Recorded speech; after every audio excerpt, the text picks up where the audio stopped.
오늘은 우리 교회가 창립 121주년을 맞이하는 주일입니다. 1903년 3월 5일 창립되어서 오늘에까지 이르렀습니다. 지금껏 에베네셀의 하나님 함께 해주신 우리 주님께 영광의 박수를 올려드리겠습니다.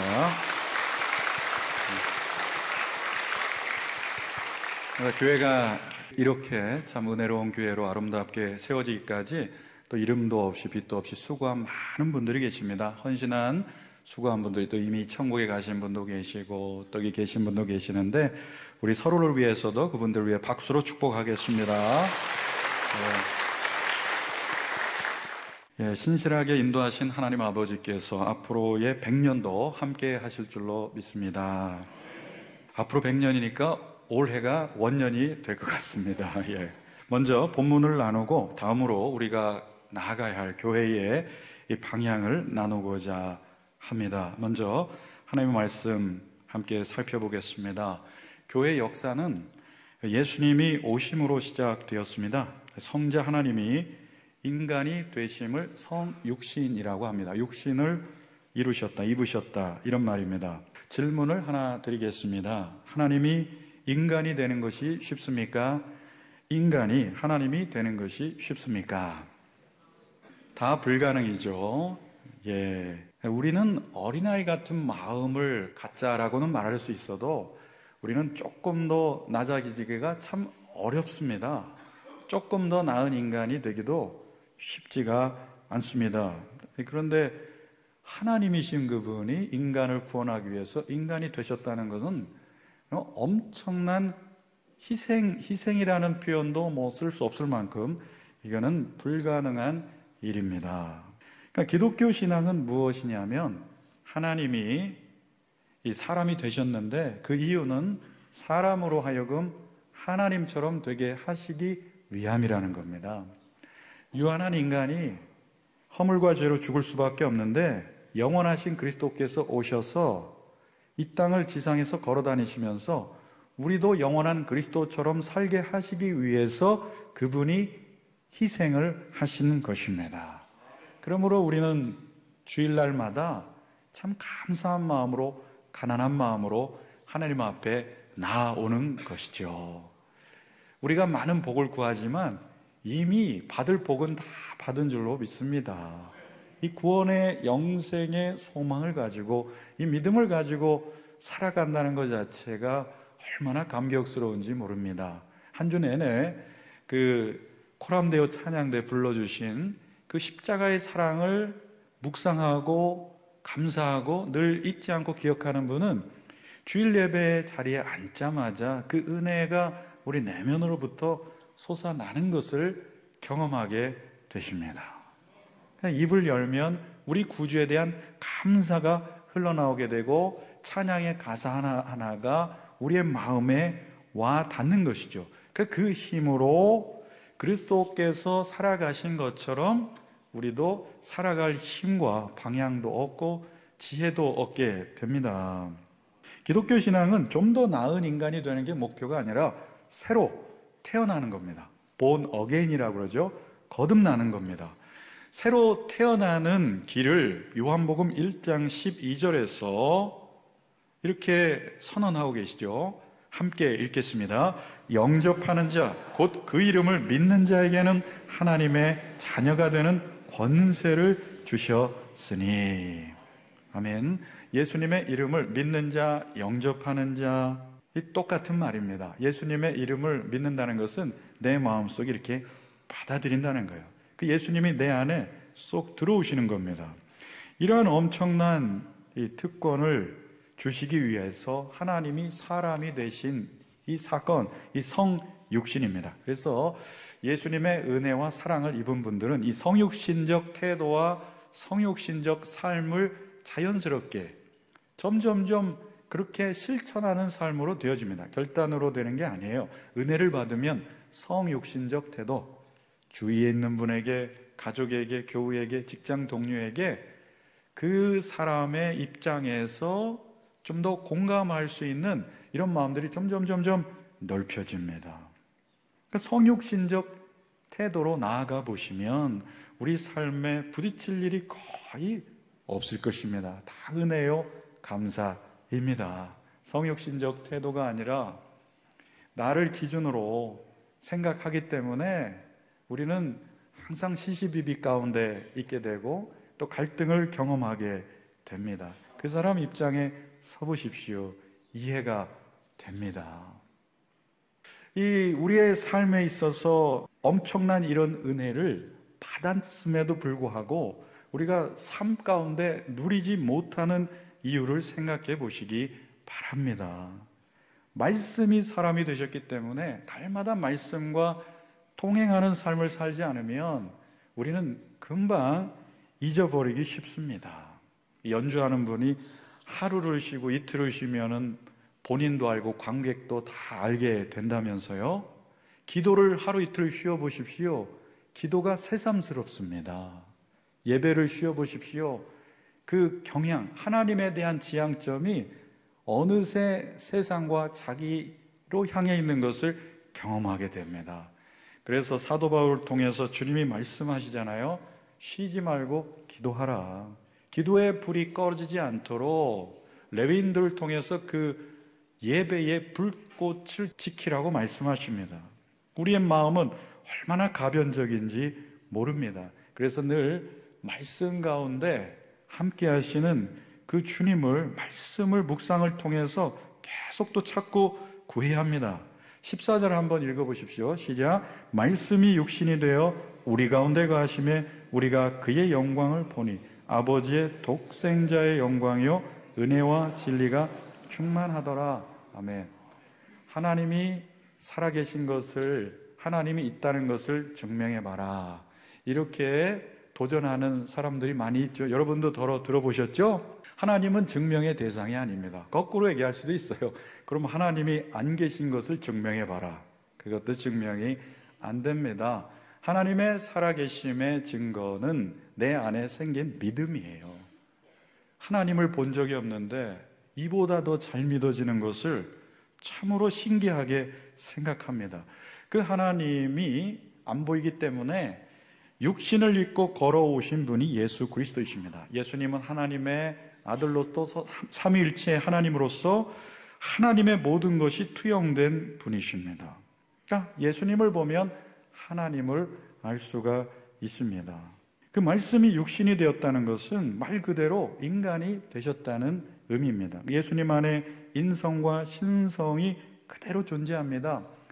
신이 인간을 일방적으로 구원하면 그것은 인간의 죄 문제를 해결할 수가 없습니다.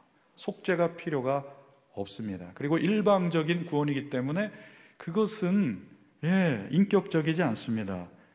예수님은 인간으로 오셨어요. 속죄는 하나님이 하시면 안 됩니다. 인간만이 할 수 있습니다. 그래서 하나님이시면서 동시에 인간의 두 가지 면을 충족하는 분이 예수 그리스도이시고, 이분 안에는 아버지의 영광, 아버지의 은혜, 아버지의 진리가 충만하신 겁니다. 그러니까 예수님이 사람이 되신 이유는 범죄하고 타락하여, 범죄 타락하면 고난과 수고가 끊이지 않는 삶이죠. 이런 유한자의 삶에서 구원하심을 통하여서 영원한 생명을 우리에게 주시고자 함입니다. 그러니까 유한한 인생이 예수 그리스도를 영접하면 영원하신 그리스도처럼 영원을 향해 살게 됩니다. 그러니까 여러분 안에 영생의 소망이 있으십니까? 그것은 예수 그리스도를 믿기 때문이에요. 우리 안에 주신 믿음과 소망과 사랑, 영원한 생명을 향한 열망들 계속 자라게 되어 있습니다. 예수님을 믿는 것은, 기독교 신앙은 좀 더 나은 사람이 되는 것이 목표가 아니라 born again, 거듭남, 완전히 환골탈태해서 그리스도처럼 되는 것이 목표입니다. 하나님의 여러분을 향한 바람은 무엇입니까? 작은 예수처럼 살기 원하시는 겁니다. 사도 요한은 지상에 오신 예수님의 영광 자체였고 은혜와 진리가 충만하다고 묘사하고 있습니다. 그러니까 예수님을 믿으면 예수님의 속성이 우리 안에 계속 흘러 들어오게 되어 있습니다. 그리하여서 예수님의 영광과 은혜와 진리로 점점 충만한 삶을 살게 되어, 이런 충만과 충만한 삶 경험하면 요한복음 1장 16절의 말씀처럼 우리는 은혜 받은 자의 삶이다 고백할 수 있습니다. 16절 읽겠습니다. 우리가 다 그의 충만한 데서 받으니 은혜 위에 은혜로라. 은혜 위에 은혜로라. 이렇게 고백합니다. 은혜 위에 은혜는 은혜가 층층이 쌓여진 모습으로 볼 수도 있는데 원문에 보면은 은혜 안티 은혜라는 그런 문장입니다. 그러니까 이전 은혜에 대체해서 더 엄청난 은혜를 말씀하고 있어요. 그러니까 이전에 받은 은혜보다 비교할 수 없는 새로운 은혜, 구약의 은혜보다 신약의 은혜, 예수님 이전의 은혜보다 더 엄청난 예수님을 통한 은혜, 이것을 말씀합니다. 그래서 율법을 통해서 모세를 통해 주어진 은혜도 있습니다만 예수 그리스도를 통해 주어진 은혜는 바로 은혜와 진리와 영광의 충만함입니다. 생명 자체입니다. 이러한 은혜를 우리는 받아서 이제까지 걸어오게 된 것입니다. 영등포 교회는 창립 이후 이런 은혜 위에 은혜로라, 이런 충만한 은혜를 받으면서 이런 충만한 은혜를 흘려보내면서 지금 이 자리까지 걸어온 줄로 믿습니다. 그러니까 은혜 받은 분들이 수고하고 헌신하게 되어 있는 거예요. 교회를 위해서 한 알의 밀알이 되어서 헌신과 섬김을 다 하시고 눈물로 중보하신 거 누가 시켜서 합니까? 은혜 위에 은혜로라, 이러한 경험을 하신 분들은 시키지 않아도 하나님 앞에 나와서 봉헌하는 삶을 살게 되어 있습니다. 교회뿐만이 아닙니까? 가족을 위해서도 그렇고 지역사회를 위해서도 그렇고 나라 민족을 위해서도 그렇고 헌신하는 삶을 살게 되는 거죠. 올해는 새로 이 담임 목사가 바뀌고 처음 맞이하는 창립주일입니다. 많은 분들이 우리 교회에 나갈 방향에 대해서 궁금해 하실 것입니다. 궁금하십니까, 여러분? 별로 안 궁금하신 것 같습니다. 오자마자 얘기하면은 서로 이렇게 잘 모르는 가운데서 이 나갈 방향만 얘기하는 게, 그래서 좀 기다렸다가 창립주일이 적당하다는 조언들이 계셔서 오늘 이 창립주일을 맞이하면서 우리 교회에 나갈 방향들 함께 나누기를 원합니다. 그동안 이 교회의 다양한 분들과 간담회를 가졌는데요, 청년부를 필두로 해서 여전도의 남성교회 3040 세대의 은퇴 권사님들과의 만남을 통하여 교우님들의 필요와 바람을 잘 알 수 있는 시간이 되었습니다. 다양한 의견이 있었지만 교회를 사랑하는 마음은 참 똑같아요. 그리고 교회가 잘 되기를 바라는 마음도 똑같음을 느꼈습니다. 이런 귀한 의견들을 목회에 잘 반영해서 영적으로 부응하는 계기가 되기를 바라고, 우리 교회가 앞으로의 100년의 원년으로서 새로운 도약기를 맞이하기를 기도하는 것입니다.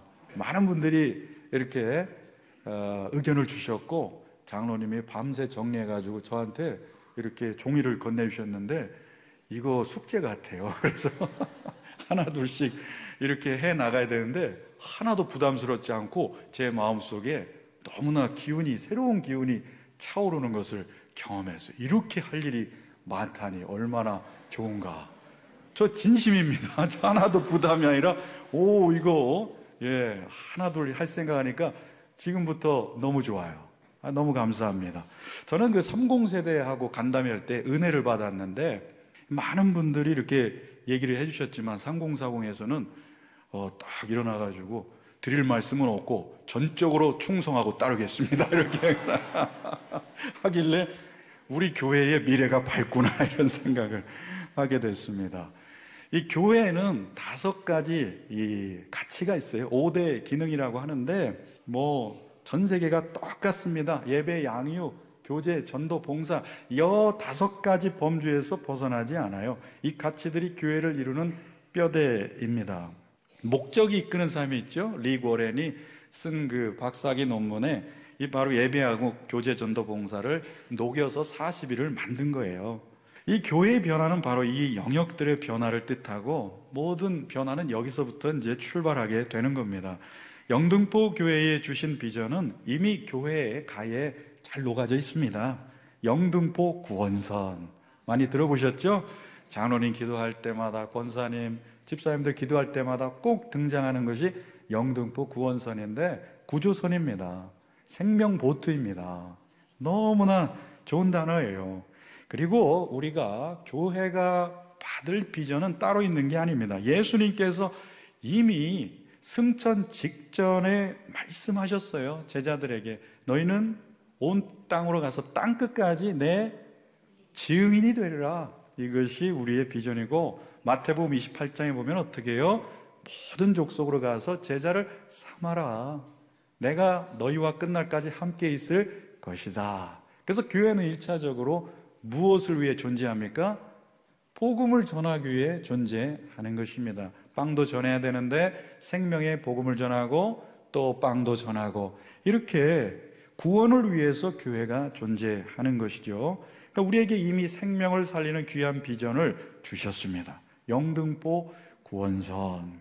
방질 목사님 교회 작사 이렇게 한 그 가사에 너무나 아름다운 단어로 마음에 이렇게 꽂힙니다.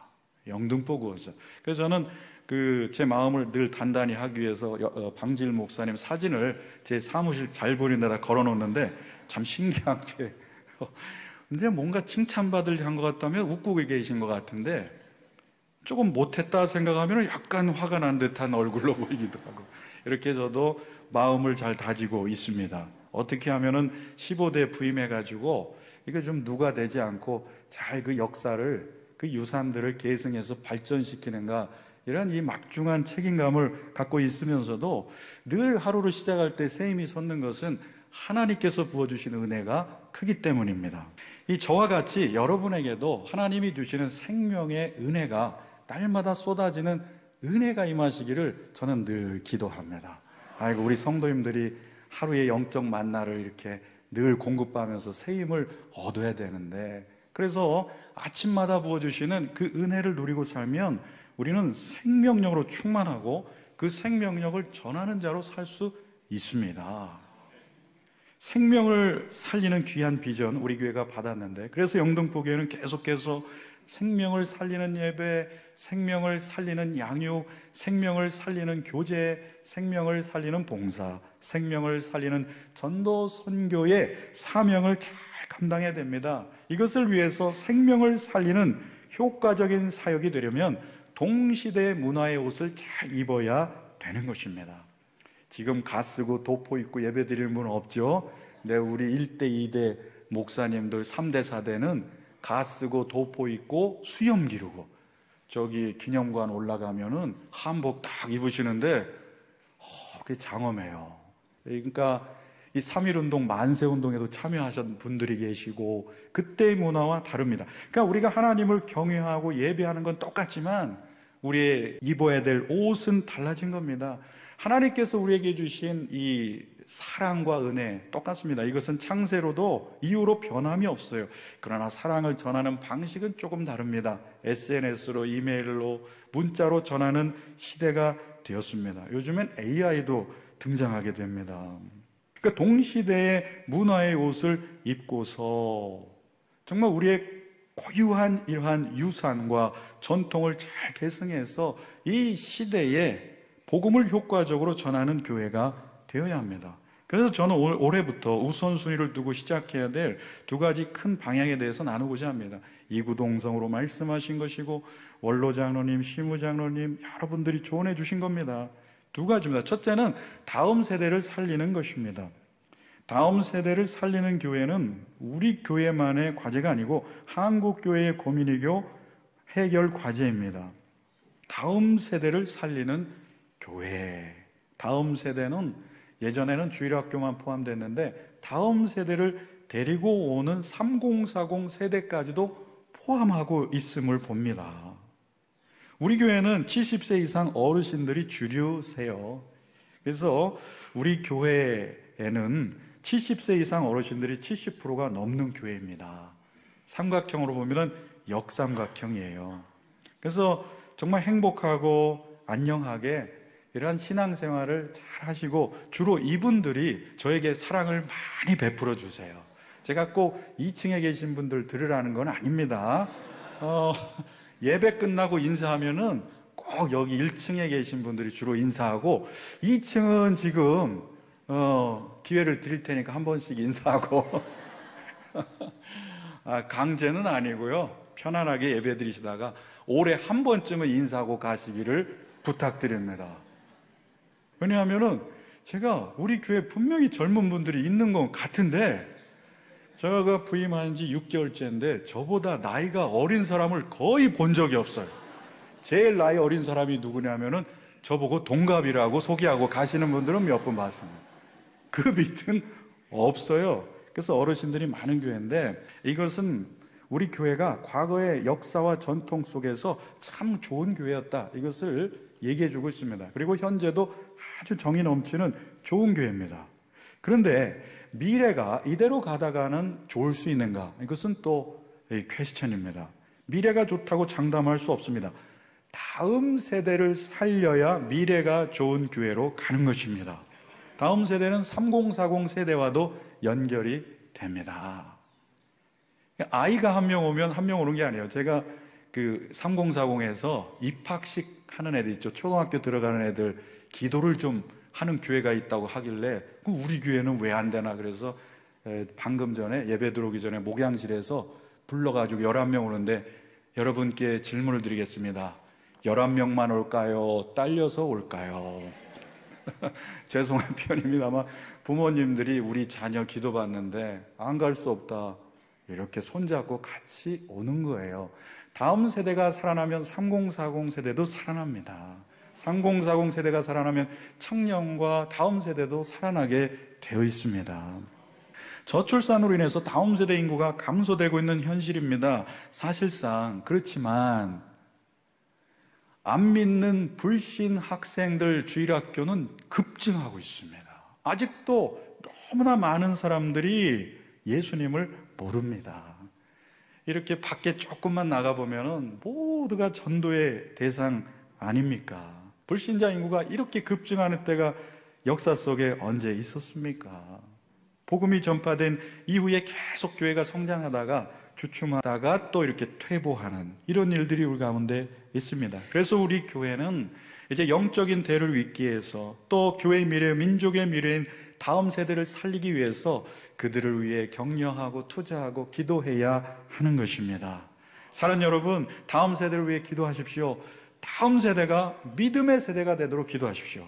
다음 세대가 하나님의 세대가 되도록 기도하십시오. 다음 세대가 영등포 교회 안에서 하나님의 인재로 양성되어 가지고 우리 민족과 우리 나라를 축복하는 자녀들로 자라도록 기도해 주시기를 부탁드립니다. 다음 세대가 살아나야 돼요. 두 번째는 구역의 활성화입니다.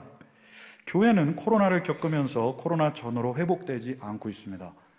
저는 코로나를 완전히 이 통으로 예전 교회에서 겪었는데, 제가 정말 실감이 났습니다. 카메라를 보고 텅 빈 본당에서 설교할 때가 있었고, 성도님들이 아무도 없는 주일날 이것을 몇 개월간 겪으니까 우울감이 찾아오는 것을 경험했습니다. 그러면서 얼마나 우리가 이렇게 공동체로 모이는 것이 복된지를 경험했어요. 코로나 전으로 우리가 회복되지 않는 교회들이 대부분의 교회 현실입니다. 조국교회 모든 교회들이 코로나를 겪으면서 코로나 전처럼 그 양적인 숫자라든가 여러 가지가 회복이 되지 않고 있습니다. 정말로 그렇습니다. 대부분이 그렇습니다. 문 닫은 교회도 한두 군데가 아닙니다. 그런데 유일하게 그렇지 않은 교회가 있습니다. 어떤 교회냐면 소그룹 조직이 탄탄한 교회들, 오히려 성장했다고 합니다. 우리 교회도 소그룹이 잘 구성이 되어 있습니다. 무엇입니까? 구역이에요, 구역. 그래서 우리 교회도 이 구역 모임이 다시 활성화되기를 기도합니다. 사랑하는 구역장님, 권찰님들 사랑하고 축복합니다. 구역장님, 권찰님들이 성령 받아서 마음의 결단을 하고 기도하면서 구역원들을 생명으로 보듬어하는 이런 일들이 일어날 때에 우리 교회에 놀라운 생명력이 차고 넘칠 줄로 믿습니다. 소그룹은 대그룹에서 제공하지 못하는 친밀감과 깊은 유대감을 제공해 줍니다. 대그룹은 주로 듣습니다. 소그룹에서는 본인 얘기를 해요. 영적으로 더욱 성장하려면 소그룹 안에 들어가셔야 합니다. 구역 활성화를 통해서 교회에 나오지 못하는 분들이 다시 교회에 나오기를 소망합니다. 또 어르신들 교회에 나올 수는 없는데 이렇게 몸이 약해지고 질병에 또 예기치 않게 걸리셔서 영적으로 또 육신적으로 돌봄이 필요한 분들이 있습니다. 구역에서 돌볼 수 있습니다. 우리 교회도 이제 고연령이 되시면서 한 분, 두 분 천국으로 가십니다. 이제 그분들을 사랑으로 영적으로 잘 믿음으로 끝까지 승리하도록 돌보는 구역이 잘 정비가 되고 활성화가 되어야 합니다. 또한 새가족들이 오면 그 구역에 잘 정착할 수 있도록 구역이 작은 교회가 되어야 할 줄로 믿습니다. 구역장 권찰님들이 작은 목자가 되어서 올 상반기 동안 열심히 구역 모임 하시기를 바랍니다. 사랑하는 구역장 여러분, 한 손엔 성경, 한 손엔 생명의 상 큐티책을 가지고 상반기 동안 구역이 열심히 모이는 그러한 올 상반기가 되기 원해요. 인간적 친교로 열심히 모이는 것은 세상에서도 다 합니다. 생명의 삶 얘기한 것은 이 말씀을 통해서 인간적 친교가 아니라 영적 친교 하시라는 권면을 드리고자 하는 겁니다. 영적인 친교를 해야 생명이 살아나고 그리고 영적으로 성장하고 회복되고 치유가 있고 눈물의 기도가 있습니다. 말씀이신 주님이 말씀의 나눔과 말씀의 들음을 통해서 우리 가운데 걸어 들어오셔서 역사하시는 것을 이 소그룹 안에서 경험하셔야 되는 겁니다. 그래야지 살아나게 돼 있어요. 구역이 활성화되기를 원합니다. 아멘. 성령 충만한 구역장님들, 권차님들은 지금 개강을 앞두고 아주 기대를 하고 계실 거예요. 빨리 개강했으면 좋겠다. 구역 식구들 봤으면 좋겠다. 구역장님들의 마음이 부담감이 아니라 기대감으로 바뀌기를 원합니다. 마태복음 9장 17절에 보면은 새 포도주는 새 부대에 넣어야 된다고 말씀하고 계세요. 마태복음 9장 17절 함께 읽겠습니다. 새 포도주를 낡은 가죽 부대에 넣지 아니하니 그렇게 하면 부대가 터져 포도주도 쏟아지고 부대도 버리게 됨이라. 새 포도주는 새 부대에 넣어야 둘이 다 보존됩니다. 이제 우리는 앞으로의 100년을 위한 이 첫 해가 이제 시작되었습니다. 신앙의 유산은 잘 지켜야 됩니다.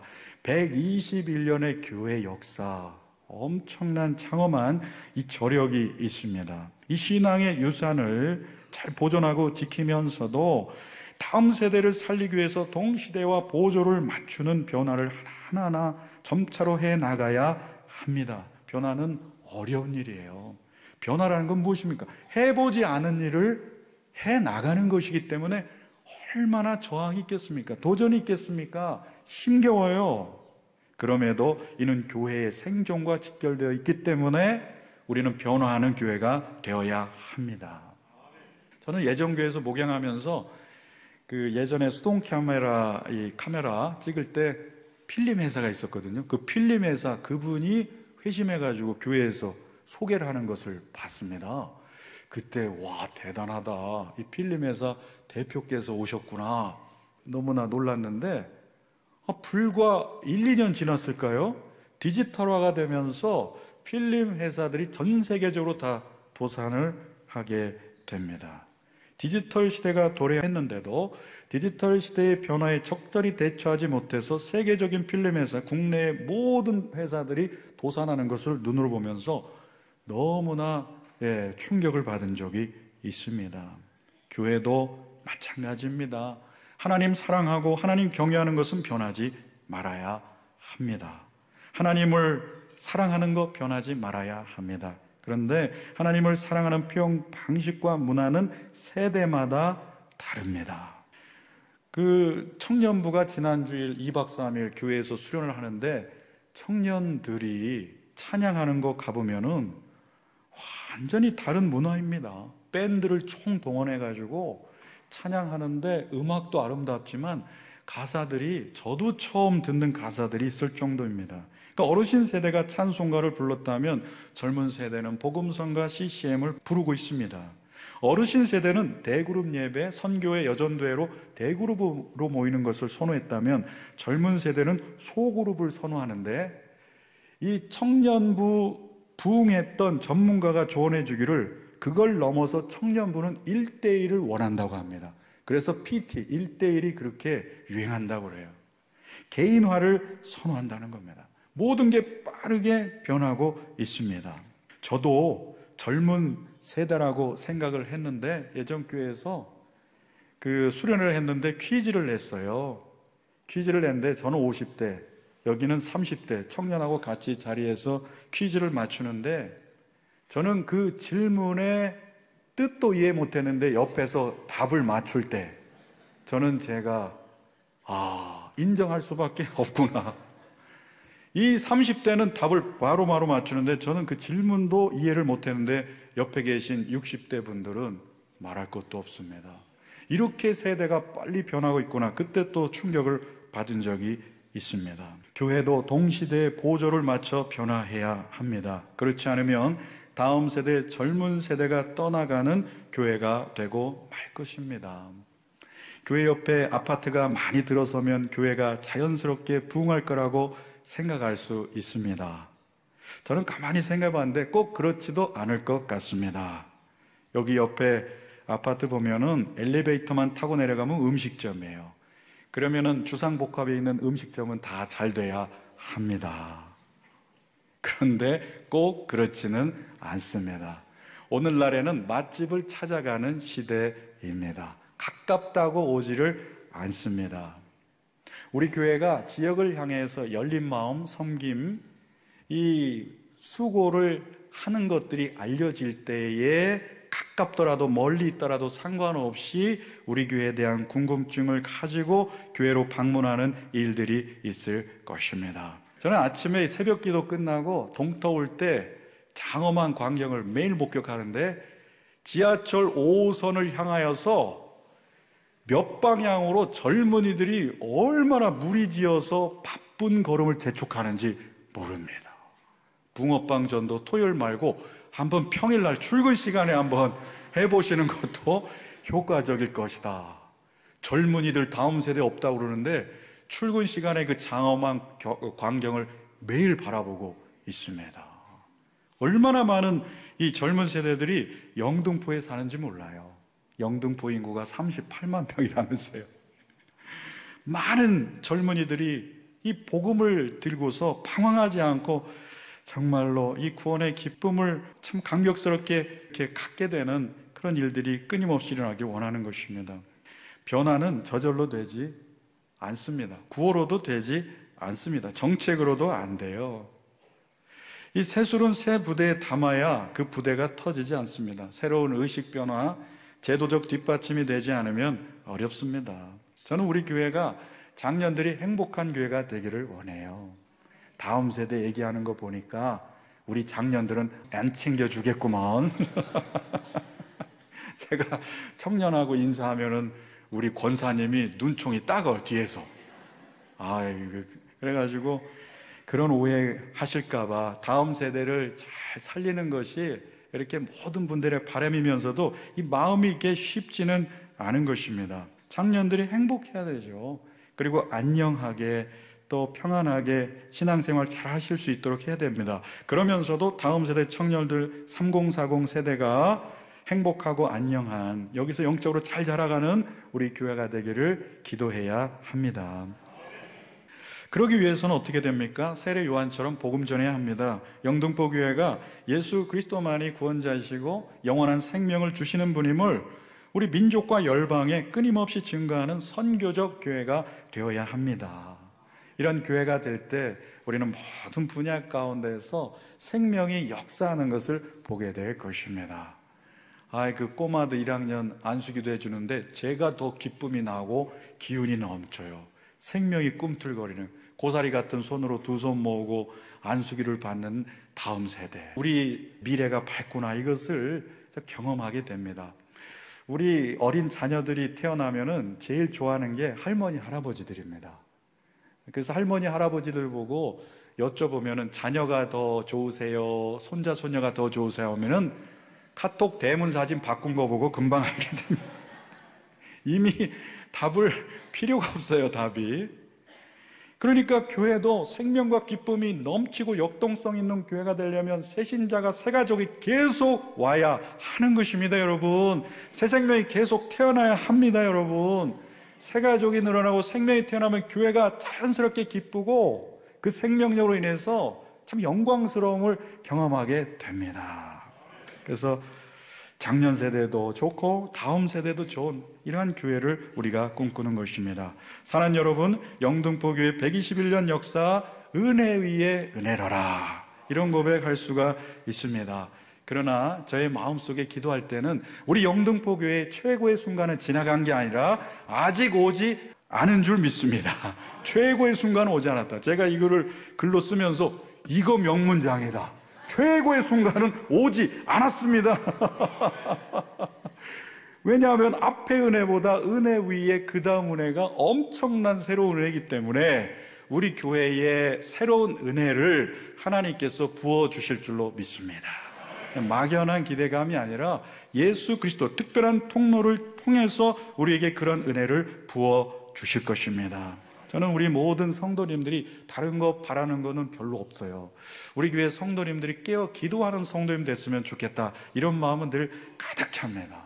성도님들이 기도하면 그 관심과 열망을 주께서 들으시고 하나하나 실현해가는 역사가 있는 것입니다.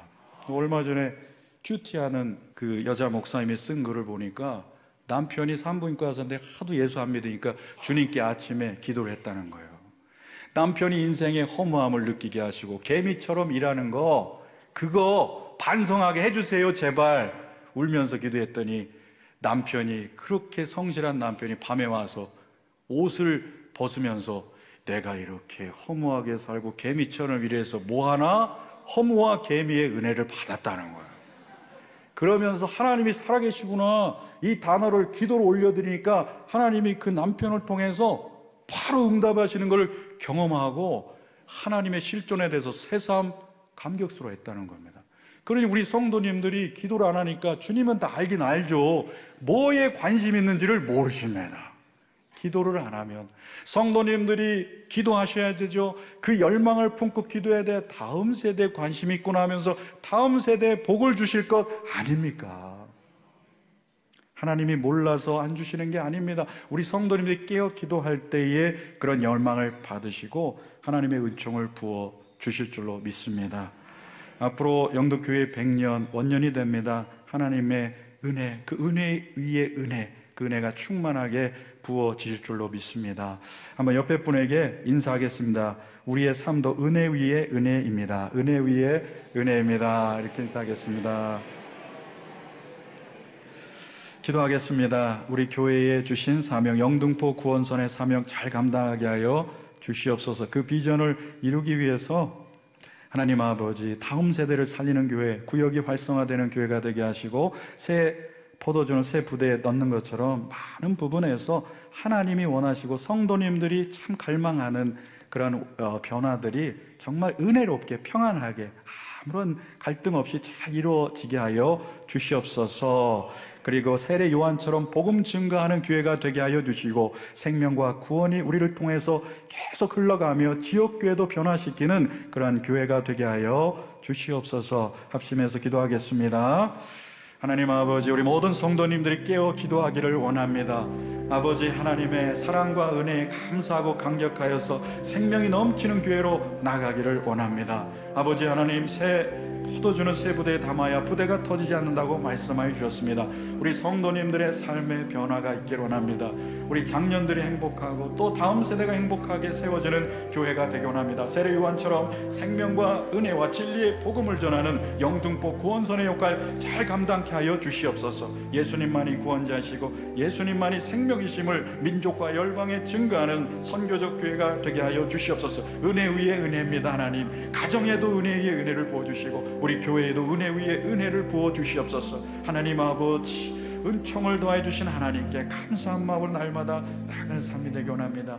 감사합니다. 하나님, 감사와 찬양을 주님 앞에 올려드립니다. 은혜로 121년의 역사 동안 우리와 함께 하신 하나님께 영광과 감사와 찬양을 올려 돌립니다. 에베네셀의 하나님, 신실하신 하나님께서 앞으로 100년도 우리의 발걸음을 인도하여 주시옵시고 보하여 주시옵시고 은혜 위에 은혜를 부어 주시옵소서.